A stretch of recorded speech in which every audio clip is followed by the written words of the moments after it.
Boy, we had to wait forever on this deer. He just didn't want to work his way towards the blind. And he hit all areas of the food plot, but just wouldn't come. It seemed like he was just wary of the area where the blind was. I don't think he ever knew we were there. The wind was right, conditions were right. He just took forever. Well, he all of a sudden disappeared in the timber, and we thought, is he gone forever or is he gonna come back out? And luckily, all of a sudden, he stepped back out.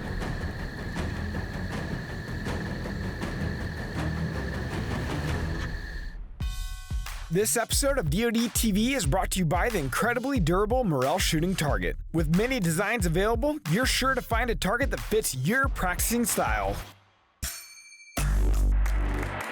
Well, it's October 7th, and going in, we're here in Iowa, going into one of our favorite box blind food plots called the Creek. So we have brassicas on the east of us and brassicas on the west of us, and some beans in there too. It is about 70 degrees outside. It's 90 degrees in this blind, and if you hear some noise in here, it's because we have a cooler fan with some ice packs in it trying to blow cold air. It's working, but not working great, but it'd be worth it if a big buck comes by tonight. Well, even though this was early October, and it's usually tough to kill a big mature buck in early October, the conditions were right. And sure enough, some young bucks, some does started working in, and then all of a sudden, Another buck just came on down. In the back. out stepped a judge from the timber, and boy, were we excited.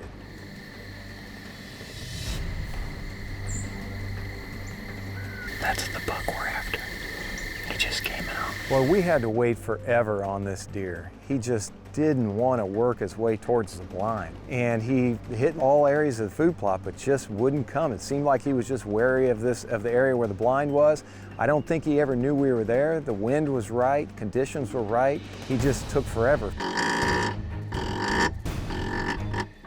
Well, he all of a sudden disappeared in the timber, and we thought, is he gone forever or is he gonna come back out? And luckily, all of a sudden, he stepped back out.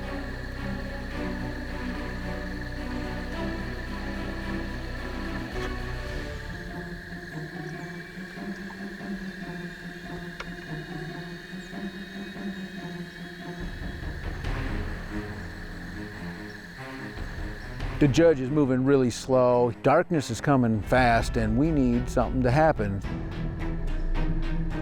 A buck actually came behind him, and I said, get ready, he's gonna turn to look at that other buck or turn to go, and sure enough he did, and that's when I drew.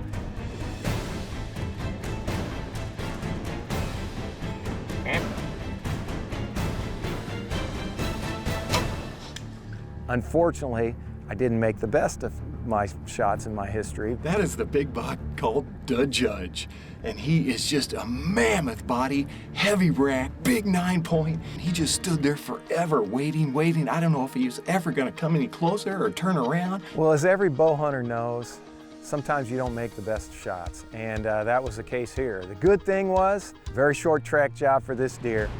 Well, here he is, and he is a monster 9-point. His name was very fitting, the Judge, and he definitely was king of this plot. And October 7th, we got a notch in the belt, and Mr. Manifold is up to bat. Well, as they often do, the details made the difference on this hunt. We knew we had to access, we had to wait for the right wind, the right conditions, and we were able to harvest this deer, and it was because of all the different details we were able to do that. Hey, congratulations tonight, my friend. Hey, thank you for laying it down on film, man. Great time. He is a giant.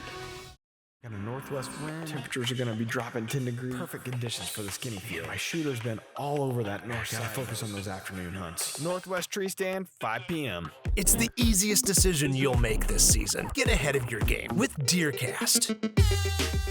We're adding new videos every week, so make sure to click that subscribe button and check out all of our amazing content. This episode of DODTV is brought to you by MOTV. Head on over to the MOTV app for this full episode of Bow Madness and all of Season 13 today.